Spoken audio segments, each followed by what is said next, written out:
नमस्कार दर्शक मित्रों, हार्दिक स्वागत है आपका इंजीनियरिंग टॉक्स में। इंजीनियरिंग टॉक्स में हम इंजीनियरिंग से रिलेटेड तमाम चीज़ों के बारे में बात करते हैं और हमारे पास स्टूडियो में मौजूद होते हैं अलग अलग एक्सपर्ट।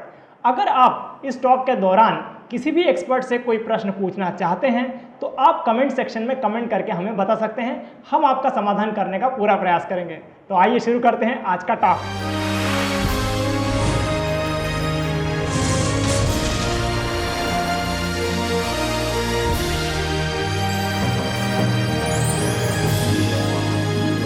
आज स्टूडियो में हमारे साथ बात करने के लिए मौजूद हैं श्री दीपन शाह सर। सर हार्दिक स्वागत है आपका।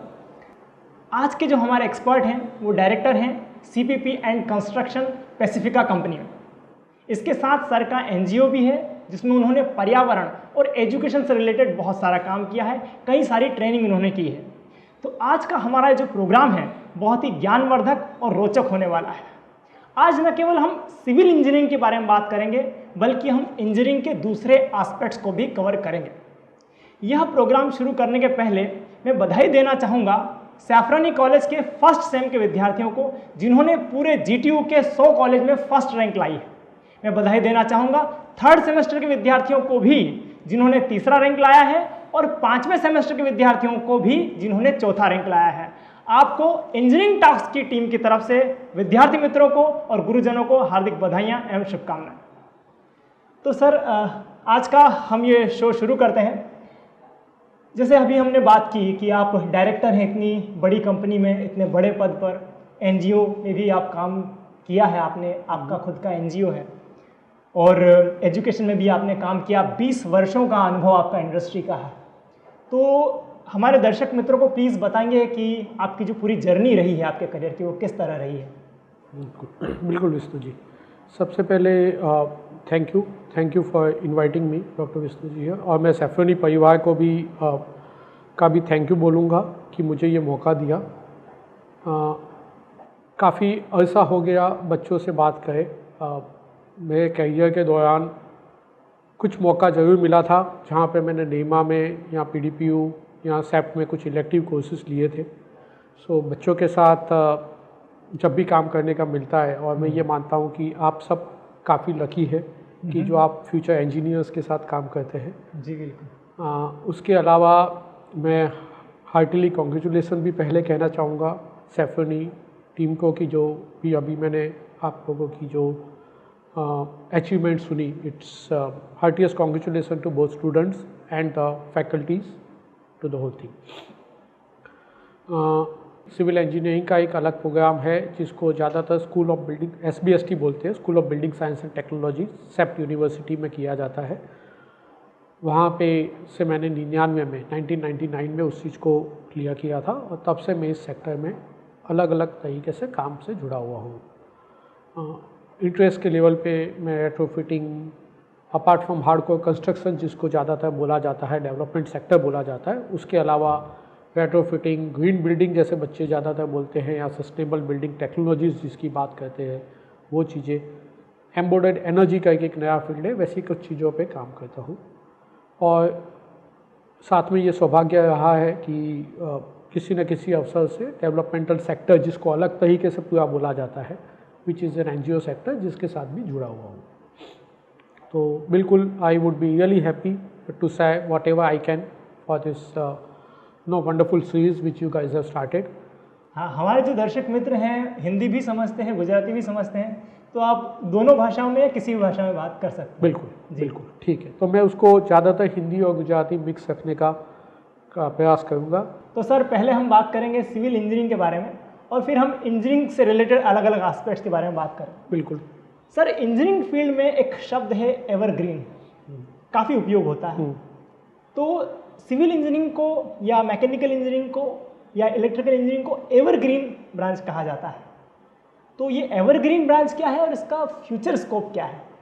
बिल्कुल, हमारी सारी इंजीनियरिंग में सिविल, मैकेनिकल एंड इलेक्ट्रिकल को नॉर्मली हम उसको mother of all engineering branch बोलते हैं। जो अलग अलग ब्रांचेस खुली है इंजीनियरिंग की वो ज़्यादातर कहीं ना कहीं उस चीज़ को इन 3 ब्रांच से जोड़ती है। तो इसलिए इसको हमेशा ये कोर ब्रांचेस बोला जाता है। जब भी इंजीनियरिंग की भाषा में बात करें तो सिविल, इलेक्ट्रिकल और मैकेनिकल को कोर ब्रांचेस में समझा जाता है, और वही कारण है कि उसको हम एवरग्रीन या ब्रांचेस की तरीके से पहचानते हैं। कई दर्शक मित्र जो हमारे देख रहे हैं अभी, वो फॉरेन कंट्रीज़ में जाना चाहते हैं, तो क्या इंडिया में तो आपने बताया कि एवरग्रीन ब्रांच है, मतलब हमेशा स्कोप रहेगा ही, फॉरेन कंट्रीज़ में सिविल इंजीनियरिंग के लिए क्या स्कोप है? आज की रिसेंट टाइम में जब मैं अलग अलग बच्चों से मिलता हूँ, जब उनसे ये बात की जाती है तो उनके दिमाग में वो भी ये सवाल बिल्कुल बार बार आता है कि भाई अगर ये हम सिविल इंजीनियरिंग कर लें तो क्या हमें आगे स्कोप रहेगा। तो मेरा ये मानना है कि जो मैंने बताया कि ये one of the core branches है, राइट। और उनमें से कई लोगों के दिन के ही, अगर आप ही के बच्चों के सवाल के संदर्भ में बात करूँ तो वो बोलते हैं कि artificial intelligence, machine learning, IT, ये सारे अपकमिंग कोर्सेज है, बिल्कुल। लेकिन अगर इन सब की बिल्डिंग्स आप देखोगे, आज अगर आप गूगल का कैंपस देखोगे, आप माइक्रोसॉफ्ट की कैंपस देखोगे, तो जैसे जैसे आईटी में आगे बढ़े हैं, राइट, आर्टिफिशियल लर्निंग में आगे बढ़े हैं, वैसे वैसे उन लोगों के कैंपसेस ज़्यादा क्रिएटिव होते चले हैं। वो अपने आप में एक अलग चैलेंजेस लेना चाहते हैं, अपने कैंपस को, अपनी ऑफिसेस को ज़्यादा इनोवेटिवली बनाना चाहते हैं, बिल्कुल। और वो सारी चीज़ों में सिविल इंजीनियरिंग की सीमाएं और बढ़ती है। So it has further become more challenging जब हम सिविल इंजीनियरिंग के संदर्भ में उस चीज़ को बात करते हैं। तो बिल्कुल, जब मैं बात करता हूँ यहाँ से सिविल का बेसिक आप लेके गए हो और फिर आप बाहर गए हो पढ़ने, तो वहाँ पे आप एडवांस इंजीनियरिंग के जो भी पर्टिकुलर मास्टर्स करते हो या कोई भी और चीज़ करते हो, तो आपका बेसिक्स क्लियर है। ऑफकोर्स स्कोप है बाहर मास्टर्स करने के लिए या फिर दूसरी जगह पे जॉब करने के लिए है। 100% देयर इज इक्वली स्कोप, जैसे हर किसी ब्रांच में स्कोप है वैसे सिविल इंजीनियरिंग में भी है। अच्छा, सिविल इंजीनियरिंग सर ऐसा माना जाता है, जैसे हम बात करते हैं कि सिविल इंजीनियरिंग क्या होता है, तो एक आम आदमी जस्ट एज अ लेमैन कि भाई सड़क बनाना, बिल्डिंग बनाना, पुल बनाना, वो काम सिविल इंजीनियर का है।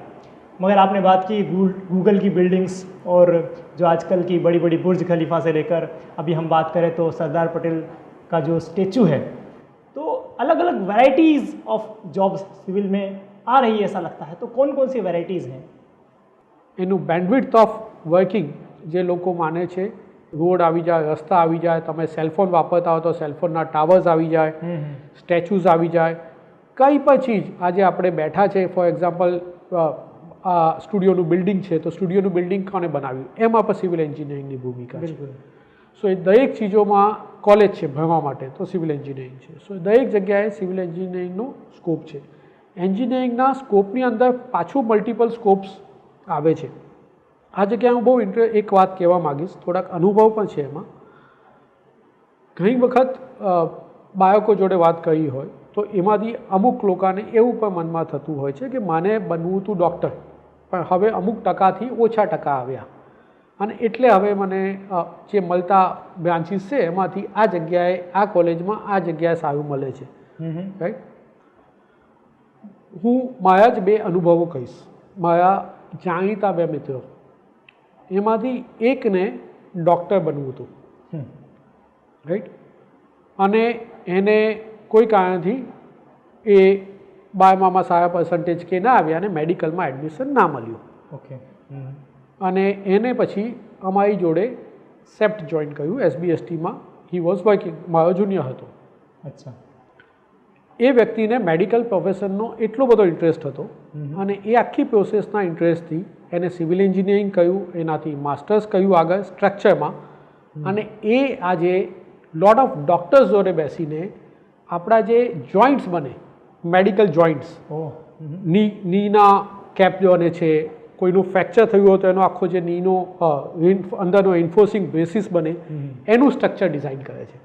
સો હી એને આખું જ એની સિવિલ એન્જિનિયરિંગ નોલેજને અને એના ડૉક્ટરના પેશનને લિંક કર્યું, અને નાઉ ઇઝ બીકમ એ ડૉક્ટર્સ જોડે બેસે છે, કારણ કે ડૉક્ટરની ભાષામાં એને ઇન્ટરેસ્ટ હતો એટલે એમની ભાષામાં એમની જોડે વાત કરી શકે છે, પણ એ બોડીનું સ્ટ્રક્ચર, એન્જિનિયરિંગ, વજન લેવાની ક્ષમતાને સમજે છે। સો એ આખી પ્રોસેસ અત્યારનું આખું એન્જિનિયરિંગ છે, બ્રાન્ચીસ એક્રોસ છે। એવું જ બીજું એક્ઝામ્પલ હું બાળકોને આપીશ। બીજો એક મિત્ર, એને ઓટોમોબાઈલમાં રસ હતો અને આવ્યો સિવિલ એન્જિનિયરિંગમાં, અને એ અત્યારે એક ગાડીના સ્ટ્રક્ચર એરોડાયનામિક્સ, કોઈ પણ ગાડી બને તો એનું આખું એરોડાયનામિક બને, કારણ કે જ્યારે એને સ્પીડ પર ચલાવવાની છે, પર્ટિક્યુલર લેવલે ચલાવવાની છે, તો સૌથી ઓછું રેઝિસ્ટન્સ હવાનું કઈ રીતે આવે. सो वो अलग अलग जगह पे बैठ के वो उसका पूरा गाड़ियों के कंपनियों के साथ उसका एरोडायनामिक्स डिज़ाइन करता है. He is a civil engineer. और इसलिए मैं बोलता हूँ कि ये एक ऐसा सेक्टर है अगर जो मदर ऑफ ऑल ब्रांच इसलिए बोला जाता है कि ये ब्रांच आपको अलग अलग जगह पे पोटेंशियल देती है, बिकॉज इट्स अ को इंजीनियरिंग ब्रांच. तो इस लेवल के ये पोटेंशियल सिविल इंजीनियरिंग पोर्ट्रे करता है. तो गर्ल्स के लिए अगर बात करें तो जब कई सारी गर्ल्स हमारे पास आती हैं और कहती हैं सर हम तो सिविल इंजीनियरिंग लेना चाहते हैं, मैकेनिकल इंजीनियरिंग लेना चाहते हैं, इलेक्ट्रिकल इंजीनियरिंग लेना चाहते हैं, मगर हमारे पेरेंट्स हमें ये कहते हैं कि लड़कियों को तो कंप्यूटर आईटी ही लेना चाहिए, तो इस बारे में आप क्या कहना चाहेंगे? ये सवाल बहुत ज़्यादा, बिकॉज मेरे पास भी बार बार ये सवाल आता है. लेकिन अगर आज के संदर्भ में जिस तरह का इंजीनियरिंग एडवांसमेंट हुआ है उस संदर्भ में अगर मैं बात करूं कि अब ये engineering has become gender neutral.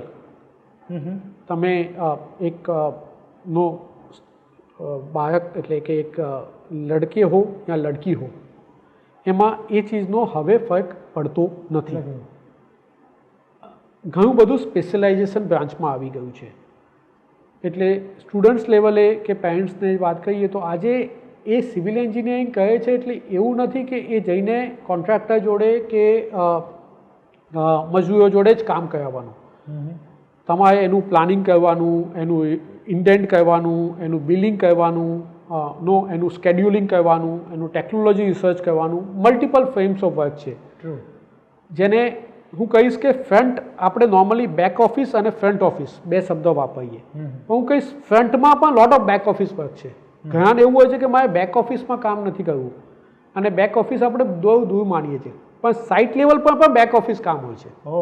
એટલે એ આખો પ્રશ્નને જોતા હવે એવો કોઈ સ્કોપ નથી. Gender in fact lot of my own classmate, મારી જોડે ભણતી છોકરીઓ અત્યારે એકચ્યુઅલી સાઇટ્સ રન કરે છે. સો એ એબ્સોલ્યુટલી કોઈ પ્રોબ્લેમ નથી. એટલે હું બાળકોને ખાસ કહીશ કે તમારે કોઈ પણ કોર્સ સિલેક્ટ કરવો, civil engineering, electrical, mechanical, IT, computer science, જે પણ એ તમારા પોતાના ઇન્ટરેસ્ટ અને ઘણી વખત તમારી પ્રકૃતિ, એટલે તમે પોતે ઇન્ટ્રોવર્ટ છો કે એક્સ્ટ્રોવર્ટ છો, રાઈટ, તમને કોઈકની જોડે વાતો કરવી ગમે છે વધારે કે એકલા બેસીને કામ કરવું ગમે છે, એ ડિસાઇડ કરે કે કેવી જાતની કામ તમને કરવું ગમે. દરેક બ્રાન્ચમાં પાછા એના સ્પેશિયલાઇઝેશન કોર્સ હોઈ શકે. એટલે એકલા બેસીને કામ કરવાની ભૂમિકા હું કોમ્પ્યુટર સાયન્સમાં પણ કરી શકું અને એકલા બેસીને પ્લાનિંગનું કામ હું સિવિલ એન્જિનિયરિંગમાં પણ કરી શકું. સો બેઉ રીતે જોતા બેઝિકલી બાળકને લેવલે હું હંમેશા એવું કહીશ કે તમે લોકો તમારા ઇન્ટરેસ્ટ એવું માનીને ચાલવાનું કે કોઈ તમને કહે કે ના એકલા બેસીને તું તો બહુ જ આવું છે એટલે તું એકલા બેસીને જ કામ કરવું તને ગમે છે, સિવિલ એન્જિનિયરિંગ તો ફિલ્ડમાં જઈને કામ કરવાનું છે એટલે તારે ના લેવી જોઈએ અને તારે કોમ્પ્યુટર જ કરવું જોઈએ, તો એ પણ મિસલીડિંગ છે. એટલે ટ્રસ્ટ તમે પોતે કોઈ પણ આવું ડિસિઝન બીકના આધારે, ફિયરના આધારે ના લેવું જોઈએ, પણ इंटरेस्ट आधार लेવું જોઈએ. अभी आपने बेसिक नेचर के बारे में बात की, तो मुझे लगता है विद्यार्थी मित्रों को ये प्रश्न होगा कि अपना बेसिक नेचर कैसे पता चलेगा. कई लोग कहते हैं कि मैं पहचान नहीं पा रहा हूँ अपना बेसिक नेचर, क्या ट्रेंड्स है, किस तरह से हैं. आपको सोचना पड़ेगा कि कौन सी चीज़ करते वक्त आपको सबसे ज़्यादा मज़ा आया था. जैसे ड्राइंग कर रहे थे तब मज़ा आया था आपको, आप मैथमेटिक्स करते थे तब मज़ा आया था, आप कुछ लिखते थे तब आपको मज़ा आया था. फिर उस चीज़ को और एक्सटेंड कीजिए कि ओके लिखते वक्त मुझे मज़ा आया, तो फिर कौन सा सब्जेक्ट लिखने में मज़ा आया, कैसे मज़ा आया, what was my basis of it. तो ऑफकोर्स ये चीज़ थोड़ा सा हर एक व्यक्ति को अपने लेवल पे जागरूकता मांगती है. 4 जनों से, छोटे भाई बहन से पूछना चाहिए, बट ये काम उसको करना ही पड़ेगा. लेकिन इसके अगर ये अभी के लिए लगता है कि ये सब कहाँ ढूंढना, जो ब्रांच टॉप में उसको पकड़ लो अच्छा है, तो मैं इसकी अदर साइड बताता हूँ. और वो एक एग्जाम्पल से बताता हूँ कि अगर आपने जो लाइन आपको पसंद है वो लाइन पकड़ी, तो जब शाम को आप घर आएंगे जब आप कॉलेज ख़त्म करेंगे, जब जॉब करेंगे 10 साल के बाद, जब शाम को जॉब करके या अपना बिजनेस करके घर आएंगे तो आप थकान नहीं अनुभवेंगे। તમે સાંજ પડે ખુશ હશો। અને એનું એક સિમ્પલ એક્ઝામ્પલ એ પોઈન્ટ ઓફ વ્યૂથી આપું કે મોટાભાગે આપણે એવું માનતા હોઈએ કે હું બહુ કામ કર્યું ને થાકી જાઉં, પણ એકચ્યુઅલી બાળકો સાચું કહેજો કે જે દાડે 2 કલાક ફૂટબોલ રમ્યા હોય, 4 કલાક ક્રિકેટ રમ્યા હોય તો સાંજ પડે ઘરે જઈને થાક લાગે છે કે એકદમ ફ્રેશ હોઈએ છે, વધારે ફ્રેશ થઈ જાય છે। સો જે ચીજ ગમતી હોય એ કહીએ તો શરીરને કદાચ થોડો થાક લાગે પણ મેન્ટલી હંમેશા ફ્રેશ હોઈએ, મેન્ટલ ફ્રસ્ટ્રેશન ના હોય। અને એ તો જ બને જો આ લેવલે જ્યારે 10મામાં કે 12મામાં તમે જે બ્રાન્ચ સિલેક્ટ કર્યો છો એ લેવલે થોડુંક આ દિશામાં પણ મહેનત કરી લો, કારણ કે એ તમારા આખા જીવનમાં બહુ મોટો ભાગ ભજવી જતો હોય છે। तो विद्यार्थी मित्रों, ये जानना बहुत ज़्यादा ज़रूरी है कि आपका इंटरेस्ट किस फील्ड में है। अगर आपको यह नहीं समझ में आ रहा है, आप हमसे मदद चाहते हैं, तो यहाँ पर जो नंबर दिए हुए हैं उस पर आप संपर्क कर सकते हैं। निश्चित रूप से हम आपकी मदद करेंगे आपका सब्जेक्ट, आपके इंटरेस्ट की ब्रांच आपको परिचय करवाने में। आज जो बहुत सारे दर्शक मित्र यहाँ पर देख रहे हैं, उनके मन में प्रश्न होता होगा कि 4 साल का इंजीनियरिंग का कोर्स वो करने वाले हैं। अब engineering is all about practical, तो इंजीनियरिंग में प्रैक्टिकल कितना महत्वपूर्ण है, थ्योरी कितनी महत्वपूर्ण है, और उसके अलावा अंडरस्टैंडिंग वो कितनी महत्वपूर्ण है आपके हिसाब से? बहुत ज़्यादा। मैं ये बिल्कुल कहूँगा बच्चों को कि थियरी और प्रैक्टिकल 2 अलग चीज़ नहीं है। हम लोग एक अनुभव शेयर करूँगा। हमने एक इंटर्नशिप का प्रोजेक्ट स्टार्ट किया। उस इंटर्नशिप में ये था कि किसी भी ओपन कॉलेज के बच्चों को अगर किसी को भी अपने वीकेंड में जो उसके पास टाइम है वो आके किसी साइट पे 1 दिन आधा दिन ट्रेनिंग करनी हो तो we offer them free sites, और उसको पूरा सेमिस्टर उस साइट पे हर सैटरडे या हर संडे वीक में 1 दिन 2 दिन 3 दिन वो जाएगा, और हर महीने हम लोग उन बच्चों को मिलते हैं और उनको मिलके एक छोटी सी इंटर्नशिप की जूरी जैसी लेते हैं। हमारा ये अनुभव है कि जब ये बच्चे जिन जिन लोगों को ने ये इंटर्नशिप ली, जिन्होंने भी ये काम किया, उनकी कॉलेज के प्रिंसिपल ने हमें बताया, कुछ प्रिंसिपल से जिनसे जुड़े हुए थे, कि उनका जो प्लेसमेंट आया जब इंटरव्यू में तो उन बच्चों का प्लेसमेंट पहले हो गया। बिल्कुल। रीज़न बीइंग बहुत सिंपल था, उन्होंने चीज़ों को मगअप नहीं किया था, सवाल को खाली याद नहीं रखा था। वो जब फील्ड में गए तो उन्होंने चीज़ों को खुद देखा। सो जो थियरी किया था उसको प्रैक्टिकल में देखा, और उन दोनों को जब मिक्स किया तो प्रैक्टिस ओरिएंटेड टीचिंग जो बोला जाता है उस लेवल पे उनका लर्निंग हुआ। उसके साथ दूसरा चीज़ ये हुआ कि जब वो फील्ड में गए तो उनका एक सेल्फ कॉन्फिडेंस लेवल बहुत बढ़ा। तो जो इंटरव्यू जब उन्होंने फेस किया तो वो एक अलग लेवल का प्रोफेशनलिज्म था उनकी शब्दों में। वो जब कोई भी चीज़ इंटरव्यूअर को जवाब दे रहे थे तो एक लेवल का पीछे उन्होंने एक चीज़ वो देखी हुई थी, तो किसी का बताया हुआ रास्ता नहीं बता रहे थे, वो खुद बोल रहे थे कि यहाँ से आगे से लेफ़्ट जाएंगे, वहाँ से राइट जाएंगे तो ये जगह आ जाएगी। क्यों? क्योंकि उन्होंने खुद वो जगह देखी थी। सो उन्होंने खुद वो प्रोसेस किया था। तो उस संदर्भ में इंजीनियरिंग के बच्चों को मैं बिल्कुल कहूँगा, जहाँ पे भी आपको टाइम मिले 4 साल के दौरान, मेक श्योर आप एक एक्सपेरिमेंट करें चीज़ों के साथ, राइट? आप समझे।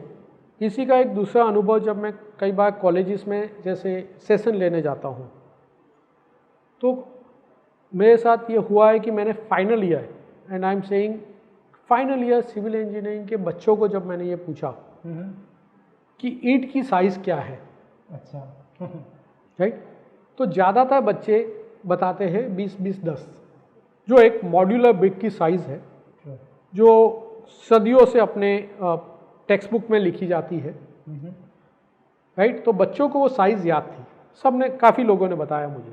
जब मैं उनसे पूछता हूँ कि आप जिस बिल्डिंग में बैठे हो उसमें लगी हुई ईंट की साइज़ क्या है, तो फाइनल ईयर का बच्चा बता नहीं पाता है।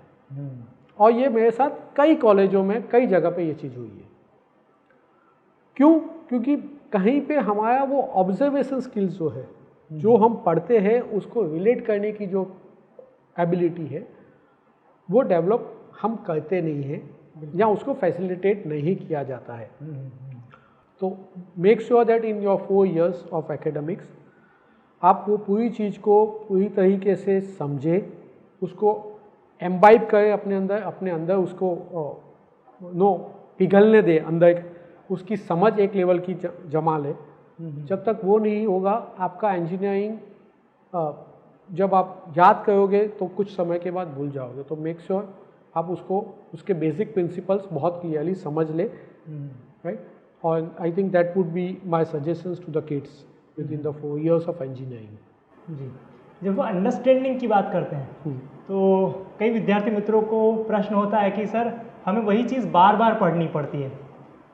एक बार में कई विद्यार्थी ऐसे होते हैं जो एक बार पढ़ते हैं उनको याद हो जाता है, दोबारा नहीं पढ़ना पड़ता, उनको याद ही रहता है।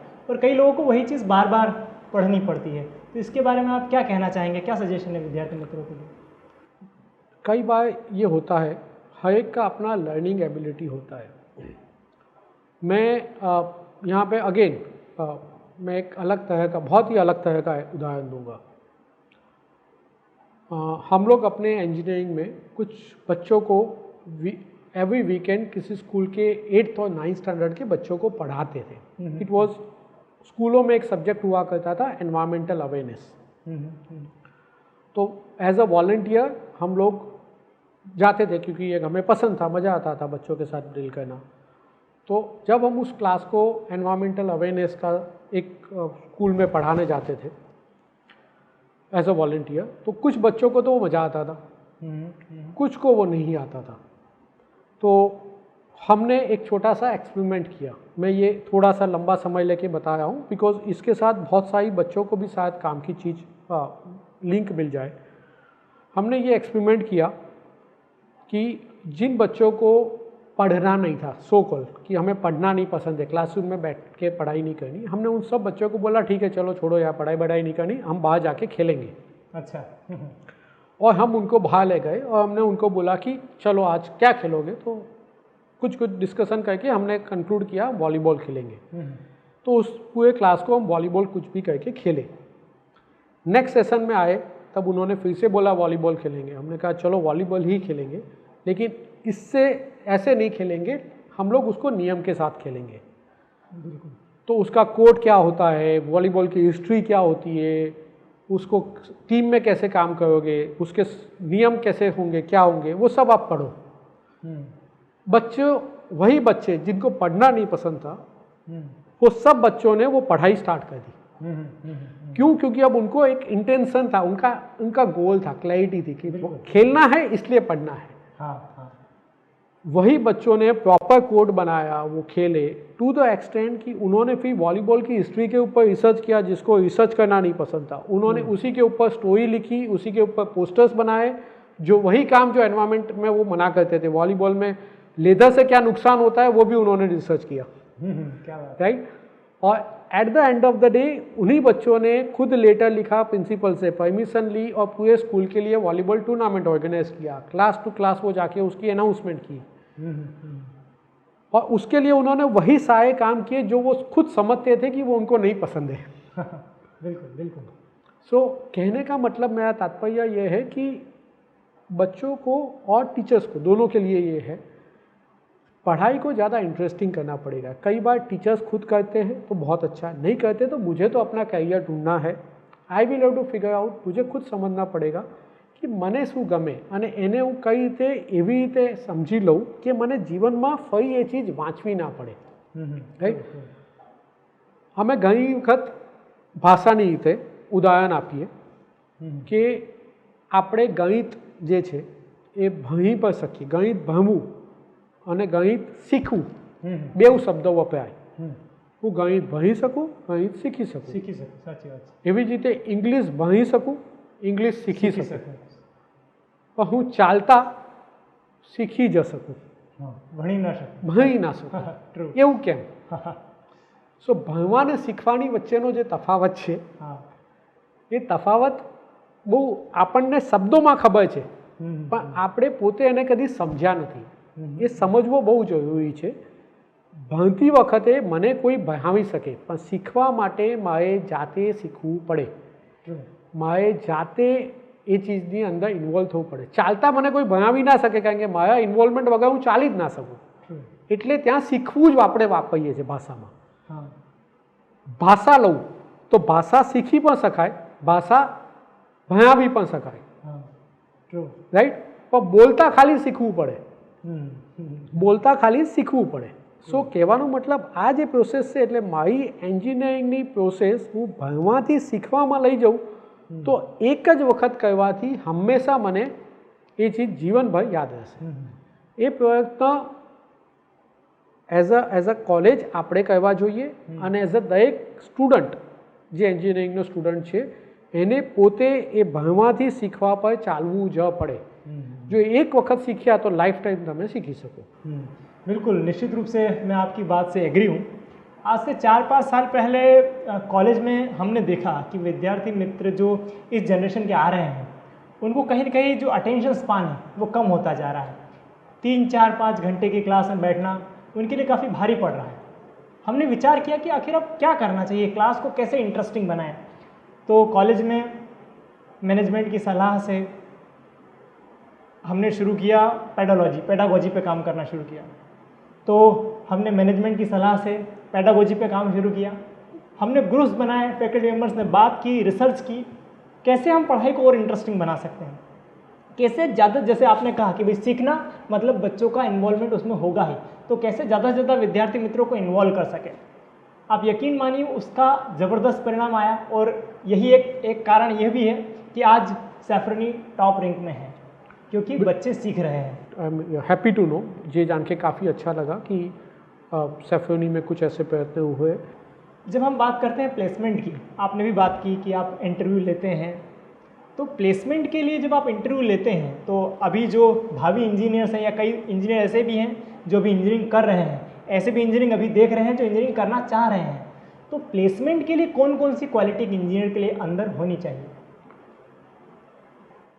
प्लेसमेंट के लिए ऑफ कोर्स आपकी जो बेसिक्स है, जो आपकी बेसिक इंजीनियरिंग नॉलेज है वो बहुत ज़्यादा इम्पोर्टेंट है.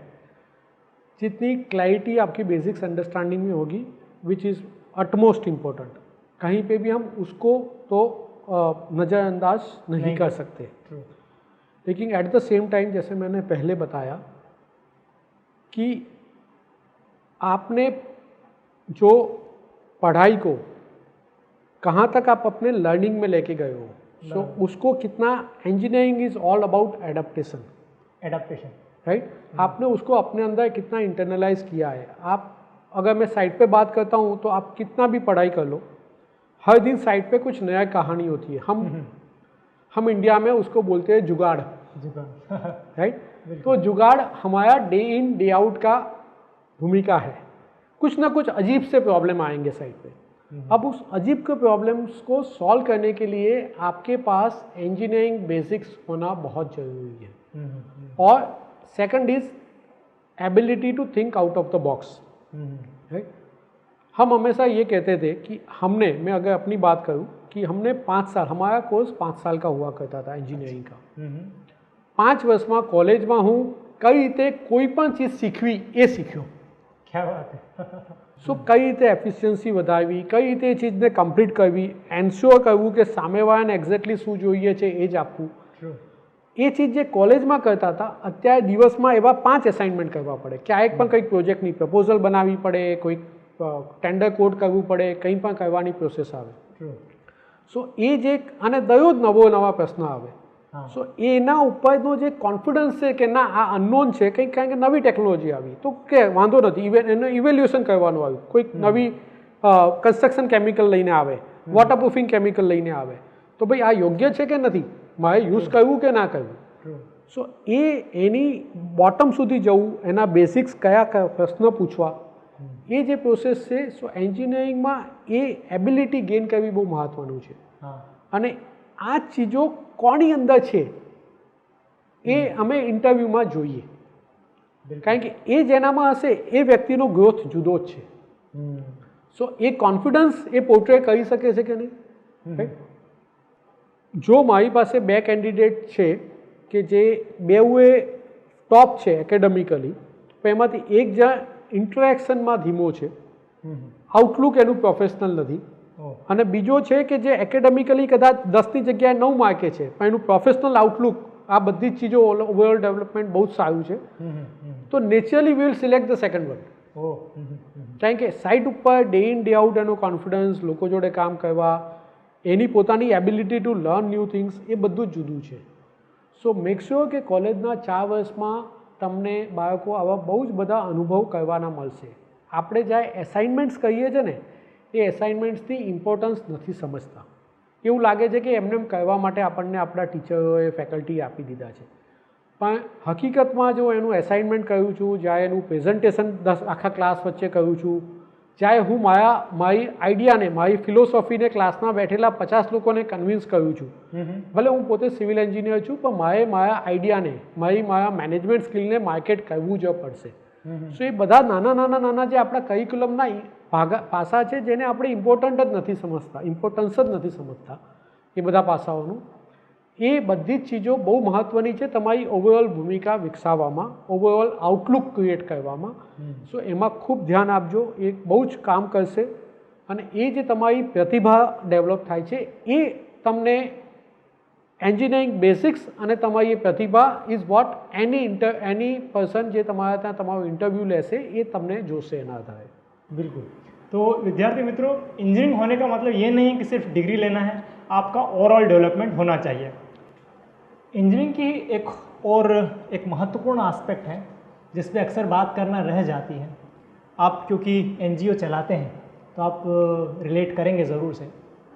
एक इंजीनियर जो है, अगर हम सिविल इंजीनियर की ही बात करें तो इंजीनियर तो बन गए, लेकिन जो सोशल रिस्पॉन्सिबिलिटी होती है, समाज के प्रति उत्तरदायित्व होता है, वो किस तरह, उसका कितना महत्व इंजीनियर्स को रखना चाहिए, उसका कितना महत्व जो कॉलेजेस हैं उनको देना चाहिए. હું હસતા હસતા ઘણી વખત ટ્રેનિંગ પ્રોગ્રામમાં કહું કે જલેબી ખાવી હોય ને તો ફાફડા જોઈએ, નેતા મોં ખાલી ગયું થઈ જાય. એકલા ફાફડા એના મજા આવે ને એકલી જલેબી એના મજા આવે. એટલે એન્જિનિયરિંગની રીતે પણ જ્યારે મારા માટે, હું મારા કેરિયરની વાત કરું તો when I work on both the sector, hard core engineering એક ડેવલપરની જોડે કે સાઇટો ઉપર, અને જોડે અમે ડેવલપમેન્ટ સેક્ટર એટલે એમજીઓના સંદર્ભમાં કામ કરીએ, તો એ આખી ચીજ તમને એ ફાફડાને જલેબીવાળી ભૂમિકા પ્લે કરતી હોય છે.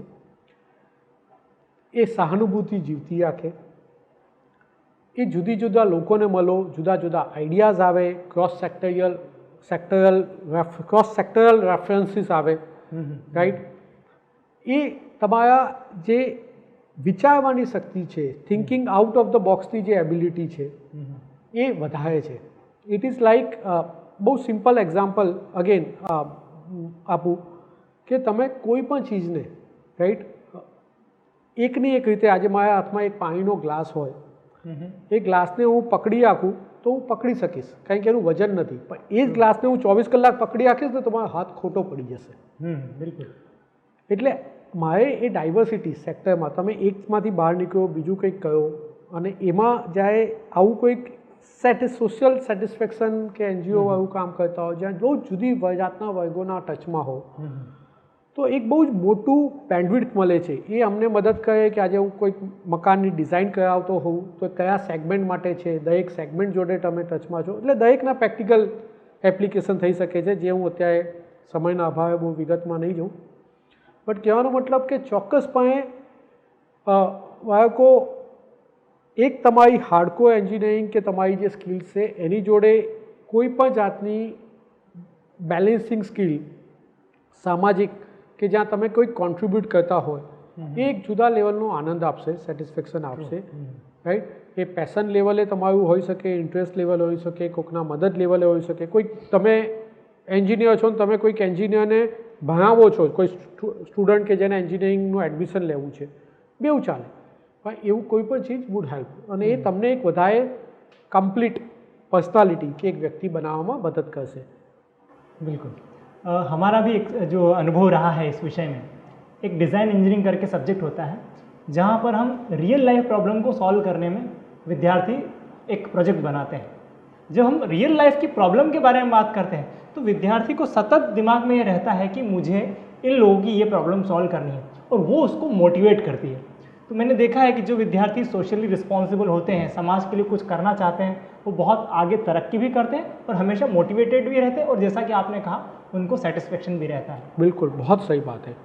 और ये आपकी जीवन को बैलेंस कर डालता है, बैलेंस करता है। तो अपना सैफरनी कॉलेज के अगर विज़न की बात करूं तो विद्यार्थियों को प्रोफेशनली कॉम्पिटेंट बनाना और सोशली रिस्पॉन्सिबल भी बनाना है, क्योंकि आजकल के माता पिता की क्या डिमांड है कि साहब कैसा है कि इंजीनियर तो आप बना दोगे, एजुकेशन में मिल जाएगी, पर संस्कार कहीं देखने को नहीं मिलते हैं। ये माता पिता आके हमको कहते हैं, तो हम पूरे कॉन्फिडेंस से कहते हैं कि नहीं, हम जो है संस्कार भी विद्यार्थियों को दे रहे हैं, उनको सोशली रिस्पॉन्सिबल भी बना रहे हैं। एक आपने जब इंजीनियरिंग किया था 20-25 साल पहले और आज बच्चे इंजीनियरिंग कर रहे हैं, तो आप क्या अंतर देखते हैं इंजीनियरिंग करने में? इंजीनियरिंग करने में तो वही है बिल्कुल। आज इंजीनियरिंग करते वक्त इनफैक्ट हमारे टाइम, मुझे याद है कि अगर मुझे किसी चीज़ पे रिसर्च करना होता था तो लाइब्रेरी में जाओ, 25 किताबें ढूंढो, तब जाके किसी चीज़ का सॉल्यूशन मिलता था। Internet, Google was not so इतना ज़्यादा प्रचलित नहीं हुआ करता था। आज बच्चों के पास वो सारे मीन्स या तरीके अवेलेबल है। सो उस तरीके से इंजीनियरिंग करना काफ़ी आसान हो गया है, राइट। यूट्यूब पे आप अच्छे खासे वीडियो देख सकते हो कि अगर आपको देखना है कि एक हाइड्रा या एक क्रेन कई तरीके से काम करता है, तो आपको उसका पूरा कंस्ट्रक्शन से लेके, उसका मैन्युफैक्चरिंग से लेके, उसका पूरा SOP सब कुछ आपको मिल जाएगा, उसको कैसे चलाया जाता है। बिल्कुल। लेकिन इन सब के साथ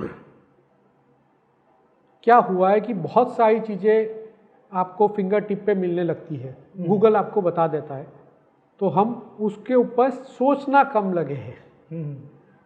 तो अगर मैं ये बोलूँगा कि आज के इंजीनियर जो बाहर निकलते हैं उसमें क्या तफावत रहा है, तो मुझे लगता है कि उनका जो मैंने पहले बोला कि इस ग्रुप की आज की जनरेशन की मेंटल एबिलिटी बहुत ज़्यादा है या इंटेलेक्चुअली बहुत आगे है। बिल्कुल। लेकिन एट द सेम टाइम क्योंकि उनका परसिस्टेंट किसी चीज़ के पीछे पड़ के उसकी तह तक जाने की जो एक आदत है, वो मोबाइल की दुनिया में बहुत कम हो गई है। इंटरेस्ट पान बहुत कम हो गया है। बिल्कुल। तो उस संदर्भ में कई बार वो चीज़ की तह तक नहीं जा पाते, और वो एक मैं कई बार अपने नए जो इंजीनियर्स या आजकल के नए जो इमीडिएट पास आउट बच्चों के साथ जो बात करता हूँ, तो मुझे लगता है कि सही में उनके बोलते हैं ना, हमारे गुजराती में कहेवाय कि हाथમાં એના સરકતું લાકડું પકડાયું નથી હજી। એટલે જે દાડે છોકરાઓમાં કેપેસિટી છે, પોટેન્શિયલ છે, પણ કદાચ આપણે લાકડું ભેગા મળીને એમને પકડાવવું પડે। સાચી વાત છે। અને એ તફાવત કદાચ મને એ એન્જિનિયરિંગને આમાં દેખાય છે, જે જૂના વખતમાં ને અત્યારના વખતમાં। बिल्कुल सही बात कही आपने, जो कि पुराने टाइम पर इतने साधन अवेलेबल नहीं थे, लाइब्रेरी में जाना होता था, लेकिन आज यूट्यूब पे सभी तरह के वीडियो अवेलेबल हैं, सभी तरह का मटेरियल अवेलेबल है। तो जो पढ़ना चाहता, आगे बढ़ना चाहता, उसको कोई भी रोक नहीं सकता। सर, हम आधुनिक इंजीनियरिंग की बात करते हैं, आजकल सॉफ्टवेयर इतने सारे आ गए हैं, तो सिविल इंजीनियरिंग में कौन कौन से सॉफ्टवेयर्स हैं और इसका क्या महत्व है, किस तरह हेल्प करते हैं? सॉफ्टवेयर का लिस्ट बहुत बड़ा है। मैं शायद मैं ये कहूँगा कि अभी इस समय पे जिस दर्शक से हम बात करें, शायद सॉफ्टवेयर का लिस्ट ज़्यादा इम्पोर्टेंट नहीं रहेगा। बट मैं ये कहना चाहूँगा कि सॉफ्टवेयर जो बच्चे यूज़ करते हैं, सॉफ्टवेयर का महत्व बहुत हो गया है। मैं एक उदाहरण दूंगा, जैसे सिविल इंजीनियरिंग का मोस्ट कॉमन सॉफ्टवेयर है कैड, राइट। हम जिस समय में साइट पे जब मैंने ज्वाइन किया, तब जब साइट पे मैं काम करता था, राइट, तो उस टाइम कुछ लोग, अगर बच्चों के किसी के भी पेरेंट्स सिविल इंजीनियरिंग में है या इवन मैकेनिकल इंजीनियरिंग में है, तो उनको मालूम होगा कि उस टाइम ट्रेसिंग पेपर आता था। तो सारे जो नक्शे बनते थे उसको ट्रेसिंग पेपर पर एक एक करके ड्राफ्ट किया जाता था, और साइट पे उसकी एमोनिया प्रिंट्स आती थी, तो वो एमोनिया प्रिंट से काम होता था, राइट। वो एक अपने आप में प्रोसेस हुआ करता था। आज उस ट्रेसिंग पेपर को बनाने में बहुत बड़ा उसके ड्राफ्ट्समैन होते थे जो ड्राफ्टिंग किया करते थे, एक लाइन बनाते थे। आज उस चीज़ को सॉफ्टवेयर लाइक कैड बेस्ड बहुत सॉफ्टवेयर आते हैं, तो कैड ने उसको टेक ओवर कर लिया है। लेकिन उसके साथ क्या हुआ, तो कैड में होने के साथ क्योंकि वो काम इतना आसान हो गया है, किसी भी चेंज को, बदलाव को लाना, कि आज मैंने सोचा कि ये करना है या इसको यहाँ पे चेंज करना है, तो बहुत आसान हो जाता था। इसलिए अब जो साइट पे ड्राइंग्स आते हैं उसमें कई बार बहुत सारी गलती आती है। क्यों गलती आती है? क्योंकि रिवीजन करना आसान है कि वो तो बाद में देख लेंगे, चलो वापस चेंज कर डालेंगे। रिवीजन करना बहुत ईजी है। उस टाइम बहुत मेटिकुलसली काम करके करना पड़ता था, क्योंकि वो ट्रेसिंग में चेंज करना अपने आप में एक टास्क होता था। सो कहने का मतलब है सॉफ्टवेयर, बच्चों में ये कहीं पे भी नहीं कह रहा हूँ कि सॉफ्टवेयर में नुकसान है। सॉफ्टवेयर ने हमारी लाइफ बहुत आसान कर दी है। ट्रेसिंग से लेके ऑटोकैड पे शिफ्ट होना इज़ अ ब्लेसिंग। कुछ भी चेंज कर सकता हूँ, मल्टीपल चीज़ें कर सकता हूँ। लेकिन मैंने ये देखा है, जब मैं बच्चों से कई बार बात करता हूँ या इवन इंजीनियरिंग स्टाफ से बात करता हूँ, कि कैड डिपेंडेंसी इतनी बढ़ गई है कि कैड की लाइंस के साथ मेरे दिमाग में वो स्ट्रक्चर का 3D नहीं बनता है। सॉफ्टवेयर मेरे लिए एक टूल है, साधन है, बिल्कुल, जो मेरा लेबर कम करेगा।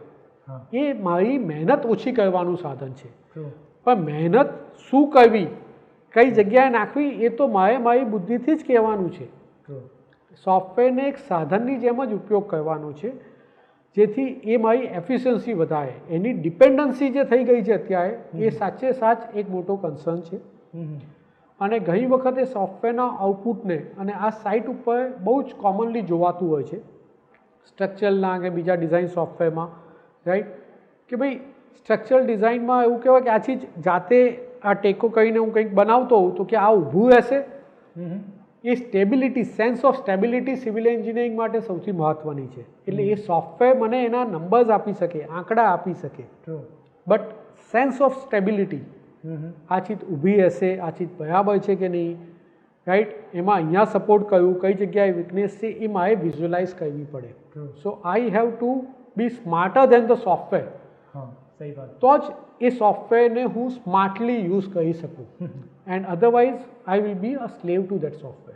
સો software absolutely good, they are useful, they should be use, but દરેકે સાચવવું કે આપણે સોફ્ટવેરના સ્લેવ નથી। સોફ્ટવેર આપણી એફિશિયન્સી વધારવા માટેનું એક સાધન માત્ર છે। एक चीज़ और सुनने में आती है कि विद्यार्थी मित्रों का प्लेसमेंट भी हो जाता है, लेकिन प्लेसमेंट होने के बाद कई बार फायर कर दिया जाता है, कंपनी में से निकाल दिया जाता है। ये कहा जाता है कि भाई पर्सन के अंदर नॉलेज की वजह से उसको फायर नहीं किया जा सकता, कि उसको नॉलेज कम था, क्योंकि वो गेन किया जा सकता है। स्किल की वजह से फायर नहीं किया जा सकता, फायर किया जाता है उसके एटीट्यूड की वजह से। तो अगर हम देखें तो 80-90% जो फायर होते हैं कर्मचारी, वो अपने एटीट्यूड की वजह से होते हैं। तो इंजीनियरिंग में एटीट्यूड का कितना महत्व है? बिल्कुल, एटीट्यूड जो है, राइट, खाली इंजीनियरिंग में नहीं। अगर मैं बात करूं तो अगर आपको जीवन में सक्सेसफुल होना है तो आपका एटीट्यूड, यानी कि आपका नज़रिया चीज़ों को देखने का, वो बहुत ज़्यादा महत्वपूर्ण है। बिल्कुल। अगर आप इंजीनियरिंग के केस में फेलियर्स, क्योंकि मैं फेलियर शब्द इसलिए यूज़ कर रहा हूँ, आपने ले ऑफ का एग्जांपल दिया, मैं फेलियर्स की बात कर रहा हूँ कि फेलियर्स जो है वो part and parcel of the game है। ट्रू। अगर आप फेलियर से भागोगे तो आप उसको कभी एनालाइज नहीं करते हो। Engineering is about analysing the failures, यानी कि आप कहाँ पे गलती किया उसको आपको समझना होगा। वो समझने के लिए सबसे पहला कदम होता है अपनी गलती को एक्सेप्ट करना। एक्सेप्ट करने के बाद आप उसको एनालाइज करोगे, समझोगे कि कहाँ गलती हुआ, और उसमें आप अपना इंजीनियरिंग बैकड्रॉप या समझ डालोगे तो वो चीज़ अपने आप ठीक से काम करने लगेगी। बिल्कुल, राइट। तो उस सब चीज़ के लिए, क्योंकि जब कैमरा होता है और वो बिगड़ गया तो मैं उसको अलग देखता हूँ और उसको ठीक करता हूँ कि ओके यहाँ से ये स्क्रू निकल गया है, ये चीज़ करना है। लेकिन जब मेरा खुद का प्रोजेक्ट होता है और उसमें कहीं पे गलती हुई तो मैं उसमें जाना ही नहीं चाहता हूँ, क्योंकि वहाँ पे मेरा बीच में ईगो आ जाता है। मुझे लगता है यार मेरी गलती हुई तो लोग मुझे क्या बोलेंगे, मेरे बारे में क्या सोचेंगे। लेकिन ये बहुत महत्वपूर्ण है, अगर if you have to grow, आगे बढ़ना है तो, कि आपको अपनी गलती खुद समझनी पड़ेगी, उससे सीखना पड़ेगा, उसको समझना पड़ेगा और सीखना पड़ेगा, राइट। और जब तक अगर ग्रोथ करना है तो बहुत आसान होता है कि मैं बोल दूं कि ये गलती हुई क्योंकि मेरे कलीग ने ये काम नहीं किया, तो इसका मतलब है कि आपने अपने कलीग को वो ताकत दे दी कि वो आपका काम बिगाड़ सकता है। बिल्कुल। अगर आपको आगे बढ़ना है तो आपको ये देखना पड़ेगा कि ठीक है, वो तो 4 लोग ऐसे और these are all condition circumstances है, उसमें मेरे को क्या ठीक करना था कि मेरा काम ठीक होता। बिल्कुल। अगर आप वो करोगे तो आपका ग्रोथ होगा, तो आपका खुद की स्ट्रेंथ बढ़ाए हो, और वही इंजीनियरिंग में सक्सेस में बहुत बड़ा काम करता है। आज हमने इंजीनियरिंग से रिलेटेड बहुत सारी बात की। आप क्योंकि सिविल लाइन में हैं, उसके एक्सपर्ट हैं, 20 साल से इसमें हैं। आजकल हम देख रहे हैं कि विद्यार्थी मित्रों का सिविल लाइन की तरफ रुझान कम हो गया है, इसके क्या कारण हो सकते हैं? मेरी समझ ये है कि जब हमारी जो पूरी इंजीनियरिंग है वो प्रोसेस साइक्लिक है। नॉर्मली कोई भी इंजीनियरिंग आप ट्रेंड देखेंगे पिछले 30 साल का, तो हर 5-7 साल में जो टॉप इंजीनियरिंग ब्रांच है वो रोटेट होती है। 7 साल 8 साल में आपको अभी एक ब्रांच ऊपर होगी तो 5 या 7 साल में वो नीचे जाएगी, दूसरी ऊपर आएगी। वो हमेशा एक बैलेंस इंजीनियरिंग का रहता है। इसका कारण समाज व्यवस्था भी है, जो हमने आगे बात की कि लोग आगे पूछते हैं कि कौन सी ब्रांच ऊपर है, मेरे को वो जुड़ना है। लेकिन बच्चों को मैं ये कहना चाहूँगा कि देखिए, आज जो भी ब्रांच ऊपर है, और नॉर्मली ये 5 से 7 साल 8 साल का ड्यूरेशन होता है अप डाउन का, राइट। आप 4 साल के बाद तो बाहर निकलोगे, राइट। तो उस संदर्भ में अगर मैं बात करूँ तो ब्रांच कौन सी ऊपर है उसके आधार पर कभी डिसीज़न नहीं लेना चाहिए। मुझे यहाँ पे एक बात अपने फादर की याद आती है। जब मैं ही इंजीनियरिंग खुद का सिलेक्शन करना था, तो उन्होंने एक चीज़ मुझे बताई थी। वो ये बताई थी कि बेटे, तुम्हें जो ब्रांच लेनी हो वो तुम पिकअप कर लेना। अच्छा, राइट। और एंड आई वाज लकी, उन्होंने मेरे को ही पूरा छोड़ दिया था। अच्छा, क्या सिलेक्शन करना है, क्या करना है। उन्होंने मुझे खाली एक ही चीज़ बोली थी कि ट्रेंड देख के करो या विदाउट ट्रेंड देख के करो, तुम जो भी ब्रांच सिलेक्ट करो उसमें अगर इफ़ यू ख़त्म उसको अगर टॉप 10 से 15% में करोगे तो तुम्हारे लिए उस ब्रांच में स्कोप है। तुम आज की मोस्ट ट्रेंडिंग ब्रांच जो टॉप मोस्ट है उसमें एडमिशन लेके भी अगर आप उस ब्रांच के पास आउट में 50% के पीछे हो, आपका नंबर 55% है, 60% है, आप आखिरी 10% 15% में हो, तो आपका लाइफ में स्ट्रगल ही स्ट्रगल है। सो मेरे हिसाब से जो भी मेरे पास भी जब इंजीनियरिंग के गाइडेंस के लिए यहाँ कभी भी बच्चे आते हैं तो मैं वही बोलता हूँ कि ये कौन सी ब्रांच, जो मैंने पहले भी बोला है ना, वो सवाल ही गलत होगा। अपने इंटरेस्ट से हिसाब से लीजिए एंड एंश्योर कि आप जो भी ब्रांच ले आप उसके पहले 10 से 15% में फॉल करें। अगर वो आपका वो होगा तो branch is not important at all. बिल्कुल बिल्कुल सही बात है, इंटरेस्ट की बात है इसमें। आपने काफ़ी सारे सवालों का समाधान किया और विद्यार्थी मित्रों को काफ़ी कुछ जानने को मिला होगा। चलते चलते एक आखिरी प्रश्न मैं आपसे पूछना चाहूँगा कि अब विद्यार्थी मित्र जो नया इंजीनियरिंग करने वाले हैं उनके लिए आपके क्या सजेशंस हैं? विष्णु जी, आपके सवाल का जवाब मैं थोड़ा सा अलग तरीके से भी पहले दूंगा सुझाव के संदर्भ में। पहला मैं बच्चों को बताना चाहूँगा कि कोई भी डिसीज़न, बिकॉज़ ये आपके जीवन का बहुत बड़ा डिसीज़न होता है, इंजीनियरिंग ब्रांच में जाना, कौन सा सिलेक्शन करना, तो उसको डर यानी फियर के बेस पे मत लेना। क्योंकि ज़्यादातर ये होता है कि हम वो जो डिसीज़न लेते हैं वो डर के आधार पर कि अगर ये मुझे नहीं पसंद है, ये नहीं पसंद है, लेकिन ये दोनों में पता नहीं है, और सब बोलते हैं ये अच्छा है तो चलो ये अच्छा है तो ये मैं ले लिया, लेकिन वो मुझे पसंद है कि नहीं वो इवेल्युएशन नहीं होता है। तो आई वुड से कि कोई भी डिसीज़न इस समय पे अपने डर के आधार पे मत लीजिए।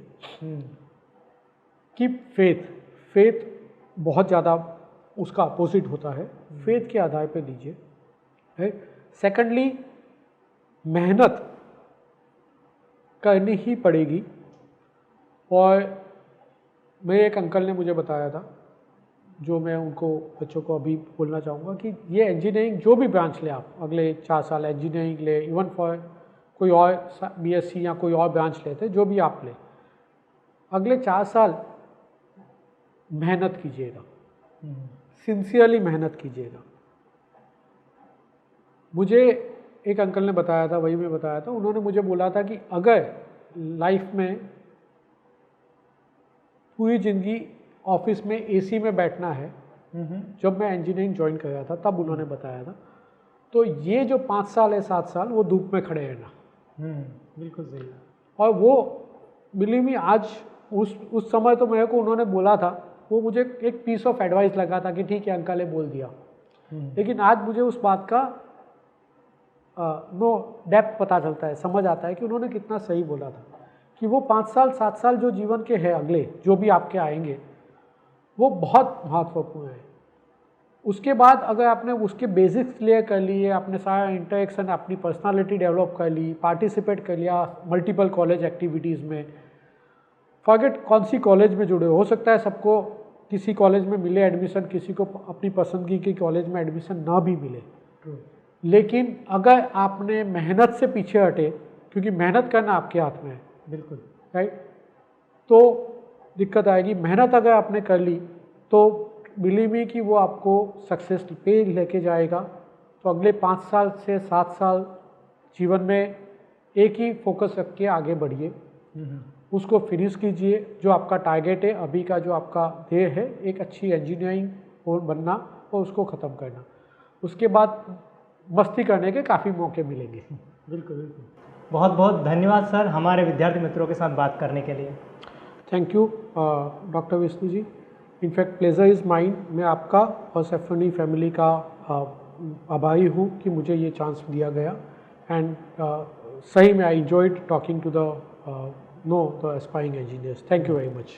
तो दर्शक मित्रों, आशा है आपको भी आनंद आया होगा आज के इस इंजीनियरिंग टॉक में। अगर आपके इंजीनियरिंग या एडमिशन से रिलेटेड कोई प्रश्न है तो यहाँ पर दिए हुए नंबर पे आप संपर्क कर सकते हैं और कमेंट भी कर सकते हैं। ऐसे ही इंजीनियरिंग टॉक्स लेकर हम आते रहेंगे। आप हमारा चैनल सब्सक्राइब कर सकते हैं और बेल आइकन पर क्लिक कर सकते हैं ताकि आपको नोटिफिकेशन मिलता रहे। हमारे साथ जुड़ने के लिए और यह वीडियो देखने के लिए आपका बहुत बहुत धन्यवाद।